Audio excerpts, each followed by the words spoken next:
ओम नमः शिवाय। जय बाबा बैद्यनाथ धामेर जय। ओम नमः शिवाय। पहले बाबा धाम मंदिर के बारे में यहाँ का पंडा या पुरोहित जी से कुछ बातें सुन लेते हैं। बैद्यनाथ मंदिर में भगवान शंकर के 12 ज्योतिर्लिंगों में से एक पवित्र शिवलिंग विराजमान है, जो झारखंड के देवघर में स्थित है। इस जगह को लोग बाबा बैद्यनाथ धाम के नाम से भी जानते हैं। यह ज्योतिर्लिंग एक सिद्धिपीठ है। कहा जाता है कि यहाँ पर आने वाले हर भक्तों की कामना पूरी हो जाती है। इसी कारण इस लिंग को कामना लिंग भी कहा जाता है।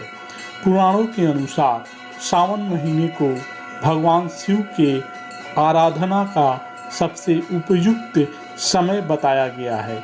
इस पावन सावन महीने में लाखों श्रद्धालुगण 105 किलोमीटर दूर सुल्तानगंज से जल भरकर कांवड़ के जरिए बाबा बैद्यनाथ का जल अभिषेक करते हैं और उनकी कृपा प्राप्त करते हैं।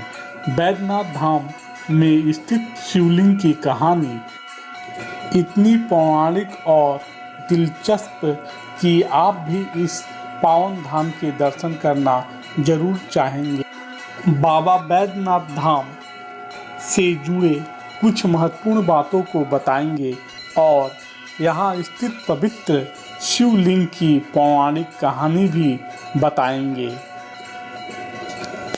बाबा बैद्यनाथ का धाम भगवान शिव के 12 ज्योतिर्लिंगों में से एक है। इस ज्योतिर्लिंग को मनोकामना लिंग भी कहा जाता है।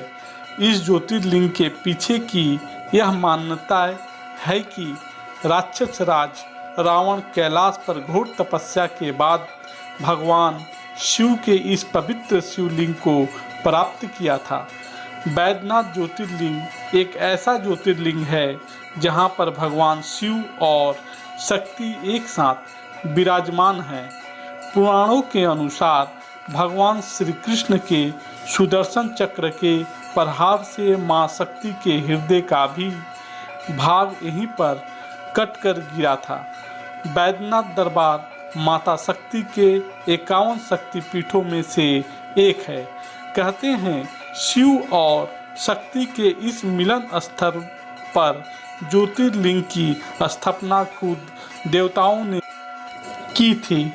बैद्यनाथ धाम के बारे में कहा जाता है यहाँ मांगी गई मनोकामना देर में सही लेकिन पूर्ण जरूर होती है। भगवान श्री राम और महाबली हनुमान जी ने श्रावण के महीने में यहाँ कांवड़ यात्रा भी की थी। बैद्यनाथ धाम में स्थित भगवान भोले शंकर का ज्योतिर्लिंग यानी शिवलिंग नीचे की तरफ दबा हुआ है। शिव पुराण और पद्म पुराण के पाताल खंड में इस ज्योतिर्लिंग की महिमा गाई गई है। मंदिर के निकट एक विशाल तालाब स्थित है। बाबा बैद्यनाथ का मुख्य मंदिर सबसे पुराना है, जिसके आसपास और भी अनेक अन्य मंदिर बने हुए हैं। भोलेनाथ का मंदिर माता पार्वती जी के मंदिर के साथ जुड़ा हुआ है। यहाँ प्रतिवर्ष महाशिवरात्रि के 2 दिन पूर्व बाबा मंदिर और माँ पार्वती और लक्ष्मी नारायण के मंदिर से पंचशूल उतारे जाते हैं। इस दौरान पंचशूल को स्पर्श करने के लिए भक्तों की भीड़ उमड़ पड़ती है। दोस्तों, यह तो थी कुछ रोचक बातें बाबा बैद्यनाथ धाम के बारे में। चलिए अब बात करते हैं बाबा बैद्यनाथ धाम में स्थापित पवित्र शिवलिंग से जुड़े पौराणिक कहानी के बारे में, जो कि बहुत दिलचस्प है। पौराणिक कथाओं के अनुसार दशानंद रावण भगवान शिव शंकर को प्रसन्न करने के लिए हिमालय पर घोर तपस्या कर रहा था। वह एक एक करके अपना सर शिवलिंग पर चढ़ा रहा था। 9 सर चढ़ाने के बाद जब रावण अपना 10वां सर काटने वाला ही था, तब भोलेनाथ को प्रसन्न होकर रावण को दर्शन दिए और उनसे वर मांगने को कहा। रावण को सोने की लंका के अलावा तीनों लोक में शासन करने की शक्ति तो थी, साथ ही साथ उसने कई देवता, यक्ष और ऋषि मुनियों को कैद करके लंका में रखे हुए था। इसी वजह से रावण ने यह इच्छा जताई कि भगवान शिव भी कैलाश छोड़कर लंका में ही रहे। इसीलिए रावण ने भगवान शिव शंकर से कामना लिंग को ही लंका ले जाने का वरदान मांग लिया। शिव जी ने अनुमति तो दे दी थी, पर इस चेतावनी के साथ दी कि यदि वह इस कामना लिंग को पृथ्वी के मार्ग में कहीं रख देगा तो वह वहीं अचल होकर स्थापित हो जाएंगे। महादेव के इस चेतावनी को सुनने के बावजूद भी दशानंद रावण कामना लिंग को अपने नगरी लंका ले जाने के लिए तैयार हो गया। इधर भगवान शिव के कैलाश छोड़ने की बात सुनते हैं सभी देवता चिंतित हो गए। इस समस्या के समाधान के लिए सभी देवता भगवान विष्णु के पास गए। तब श्री हरि ने अपनी लीला रची। उन्होंने वरुण देव को आचमन के जरिए रावण के पेट में घुसने को कहा। जब रावण आचमन करके शिवलिंग को लंका की ओर चला तो उसे देवघर के पास लघु शंका लग गई। शिवलिंग को हाथ में लेकर लघु शंका करना उसे उचित नहीं लगा। इसीलिए उसने अपने आसपास देखा कि कहीं कोई मिल जाए जिसे वह शिवलिंग थमाकर लघु शंका कर सके। कुछ देर के बाद ही उसे एक ग्वाला नजर आया जिसका नाम बैजू था। कहते हैं कि उस बैजू नाम के ग्वाले के रूप में भगवान विष्णु वहां आए थे। रावण ने उस ग्वाले से कहा कि वह शिवलिंग को पकड़कर रखे ताकि वह लघु शंका से निर्मित हो सके, और साथ ही साथ उसने यह भी कहा शिवलिंग को भूल से भी भूमि पर मत रखना। रावण जब लघु शंका करने लगा तब उसी लघु शंका से एक तालाब बन गया, लेकिन रावण की लघु शंका नहीं समाप्त हुई। ग्वाले के रूप में मौजूद भगवान विष्णु ने रावण से कहा कि अब बहुत देर हो चुकी है, अब मैं और शिवलिंग उठाए खड़ा नहीं रह सकता। इतना कहकर उसने शिवलिंग को भूमि पर रख दिया। इसके बाद रावण की लघु शंका भी समाप्त हो गई। जब रावण लौट कर आया तो वह अपने लाख कोशिश के बावजूद भी शिवलिंग को उठा नहीं पाया। तब उसे भगवान की लीला समझ में आ गई और तब रावण क्रोधित होकर उस शिवलिंग पर अपना अंगूठा दबाकर वहां से चला गया। ओम मंत्र का रहस्य और उसके लाभ। उसके बाद ब्रह्मा, विष्णु आदि देवताओं ने आकर शिवलिंग की पूजा की।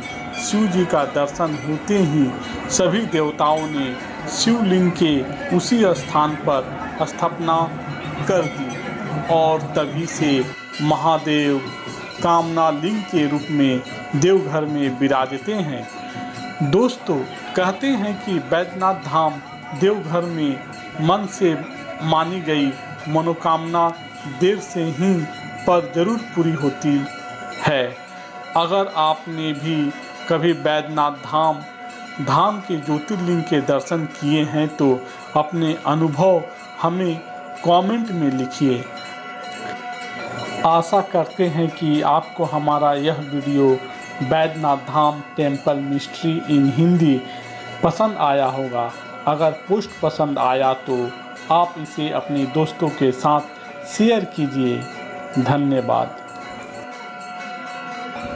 এবার আপনাদেরকে শোনাবো যে পান্ডাজি বা পুরোহিত মহাশয় আমাদের পুজো দিতে সাহায্য করেছিলেন ওনার মুখ থেকে মন্দির সম্পর্কে কিছু কথা।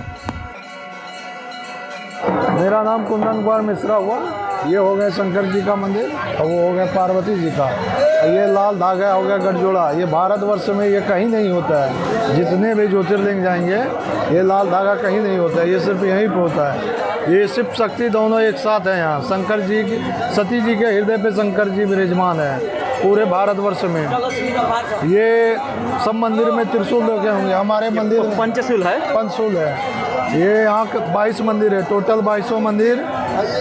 ऐसे मुख्य 5 मंदिर बनाया गया है विश्वकर्मा जी का, एक शंकर जी का, एक पार्वती जी का, एक माता काले जी का, एक वो है लक्ष्मी नारायण जी का, और एक हो गए वो माता संध्या जी का, गायत्री माँ। ये एक रात में मुख्य 5 मंदिर बनाए गए हैं। और यहाँ पे जल चढ़ाने की अभी 2 व्यवस्था है, एक लाइन है, एक वीआईपी पास है। लाइन में जाएंगे घंटा, 2 घंटा, 2.5 घंटा जो लगे। अब वीआईपी पास में 250 रुपया करके एक आदमी का लेगा, वो 10 से 15 मिनट में जल चढ़ा के निकल जाएंगे। तो आप लोगों का इधर क्या काम होता है? इधर हम लोग का काम होता है, यात्रियों को जाके अंदर ले जाते हैं, दर्शन करा देते हैं। जो हमारे भाग में रहता है वो मिलता है।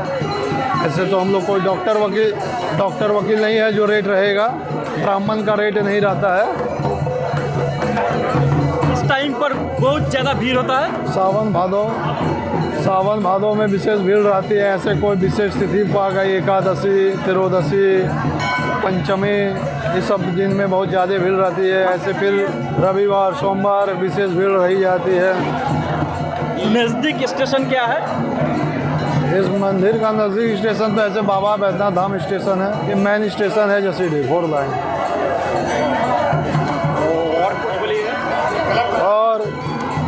और इसके चारों साइड हैं पहाड़ पर्वत हैं, तिलकुट पहाड़ है, तपोवन है, नंदन पहाड़ है, मनोरंजन पार्क सब है। तो आपको बहुत बहुत शुक्रिया। বাবাধামের মন্দির চত্বরের ভিতরে মোট 22টি মন্দির আছে। এবার আমরা বাবাধামের নিজস্ব মন্দির ছাড়া বাকি 21টি মন্দির অল্প বিস্তর দেখে নিই এবং দেখতে দেখতে আপনাদেরকে আমি কিছু তথ্য শেয়ার করি, যাতে সহজেই আপনারা পুজো দেওয়া থেকে শুরু করে একদিনে যাতে দেওঘরে সাইট সিন করে নিতে পারেন। অবশ্যই প্রথমে আপনাদেরকে চেষ্টা করতে হবে যাতে আপনারা সকাল 5টার আগে মন্দিরে চলে যেতে পারেন। তাহলেই আপনারা 45 মিনিট থেকে 1 ঘন্টার মধ্যে বাবার মাথায় জল ঢেলে 6টার মধ্যে হোটেলে ফিরে আসতে পারবেন। আমরা সকাল 4:30 নাগাদ জেসিডি নেমে পড়েছিলাম। তারপর আমরা সরাসরি বাবাধামের নিকট কোথায় কোন যাত্রীনিবাস আছে তা খোঁজাখুঁজি শুরু করি এবং পছন্দ মতো পেয়েই গেলাম। বাবাধামের পাঁচিল লাগোয়া একটি যাত্রীনিবাস আছে, যার নাম দেবদর্শন যাত্রীনিবাস। এই যাত্রীনিবাসের ফোন নাম্বার আমি আমার ডেসক্রিপশনে দিয়ে দেব এবং ডিসপ্লেতেও আমরা দেখতে পাচ্ছি। এখানে ছোট রুমগুলির ভাড়া 450 টাকা, 2 থেকে 3 জন রাত্রিবাস করতেই পারবেন এবং বড় ঘরগুলি 650 টাকা করে, 5 জনের থাকার মতো ঘর এটি। আমরা একটু খোলামেলা ঘর নেব বলে 2 জন হলেও আমরা বড় ঘরই নিয়েছিলাম, 650 টাকা পার ডে হিসাবে। একমাত্র এই যাত্রীনিবাসটি হলো মন্দির প্রাঙ্গণের পাঁচিল লাগোয়া। এই যাত্রীনিবাসের সিঁড়ির জানলা থেকে বসেই আপনারা সন্ধ্যা আরতি ও পরের দিন ভোর আরতিও দেখে নিতে পারবেন। আমরা এই জানলা দিয়ে বসেই কিন্তু ভোরবেলার ভোর আরতি দেখেছিলাম। এছাড়া আমার দেখা বা আমার অভিজ্ঞতা থেকে আপনাদেরকে জানাই, বাকি সব হোটেল বা যাত্রীনিবাস রয়েছে বাবাধাম মন্দির থেকে মিনিমাম 200 মিটার দূরে। এই যাত্রীনিবাসের গলির 2 দিকেই রয়েছে মন্দিরের পশ্চিম দিকের 2 দরজা। পশ্চিম দিকের একটি দরজার পাশেই আপনারা পেয়ে যাবেন ভিআইপি টিকিট কাউন্টার। এই যাত্রীনিবাসের দুদিকে দুটো এন্ট্রি গেট থাকার জন্য আমাদের কাছে সত্যিই সুবিধাদায়ক হয়েছিল, কারণ আমরা হোটেলেই জুতো খুলে যেতে পারছিলাম। এই মুহূর্তে আমরা সন্ধ্যা আরতি দেখতে পাচ্ছি। এই সন্ধ্যা আরতির সময় বাবাধামের গর্ভগৃহের মধ্যে সাধারণ পুণ্যার্থীদের জন্য ঢোকা বারণ। শুধুমাত্র এখানকার পান্ডা বা পুরোহিতরাই প্রবেশ করতে পারেন। এবং একটা জিনিস লক্ষ্য করলাম, কিছু প্রশাসনিক উচ্চপদস্থ কর্মচারীরাই ভিতরে ঢুকতে পেরেছিলেন। সন্ধ্যা আরতি এবং ভোর আরতির জন্য এখানে 3টে ডিসপ্লে বোর্ড আছে, যেখানে এই দুটো আরতি আপনারা লাইভ দেখতে পারবেন। আর বন্ধুরা, আমার অভিজ্ঞতা থেকে বলে, আপনারা যদি ভিআইপি টিকিট 250 টাকার বিনিময়ে কেটে নিতে পারেন, তাহলে 6টার পর মন্দিরে গেলেই হবে, কারণ ভিআইপি টিকিটের গেট 6:30টার পর খোলা হয়। আমার অভিজ্ঞতা থেকে আপনাদেরকে জানাই, অবশ্যই সঙ্গে একজন পান্ডা নেওয়া ভালো, তাহলে মন্দিরের ভিতরে আপনি সুস্থভাবে বাবার মাথায় জল ঢালতে পারবেন এবং পুজো দিতে পারবেন। পান্ডা মহাশয় আমাদেরকে গার্ড করে নিয়ে ভালোভাবে পুজো দিতে সাহায্য করেছিলেন। অবশ্যই একটি কথা আপনাদেরকে জানিয়ে রাখি, মন্দিরের গর্ভগৃহের ফটো তোলা কঠোরভাবে নিষিদ্ধ। মন্দিরের পূজা দেওয়া হয়ে গেলে একটি অটো বা 4 চাকা ভাড়া করে নিন, যাতে আপনি সাইট সিন করে নিতে পারবেন। অবশ্যই আপনারা দেওঘর ভ্রমণের সাইট সিনের মধ্যে বাবা বাসুকীনাথ মন্দির অবশ্যই রাখবেন, কারণ বাবাধামের জল ঢালার পর বাসুকীনাথের মাথায় জল না ঢাললে দেওঘর ভ্রমণ অসম্পূর্ণ থেকে যায়। অবশ্যই আপনারা দেওঘরে সম্পূর্ণ একটি দিন কাটাবেন, সেই উদ্দেশ্যেই যদি যান তাহলে সঠিক পরিকল্পনা এবং প্ল্যান করে নিন, যাতে আপনি একদিনে সম্পূর্ণ সাইট সিন করে নিতে পারেন। এর উপরে আমার একটি ভিডিও আমার চ্যানেলে অবশ্যই আমি আগে দিয়ে রেখেছি, যা আপনারা আমার চ্যানেলে গিয়ে দেখে নিতে পারেন। এবার আমরা যে যাত্রী নিবাসে ছিলাম তার সামনের দিকটা দেখুন।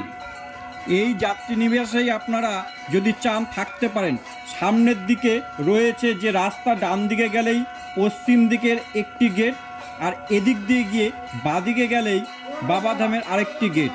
আর এই যে দৃশ্যটা দেখতে পাচ্ছি, এটা হচ্ছে এই পান্থনিবাসের সিঁড়ি থেকে দাঁড়িয়ে আমরা যাত্রীদের দেখতে পাচ্ছি, তারা বাবাধামের বাবার মাথায় জল ঢালতে যাচ্ছেন। এই বিল্ডিংয়ের ছাদ থেকেও কিন্তু আপনি সুন্দরভাবে এই বাবাধামকে দেখে নিতে পারবেন। তাহলে বন্ধুরা, আজকের মতো এইটুকুই। আবার পরবর্তী ভিডিওতে দেখা হবে। নমস্কার, ধন্যবাদ।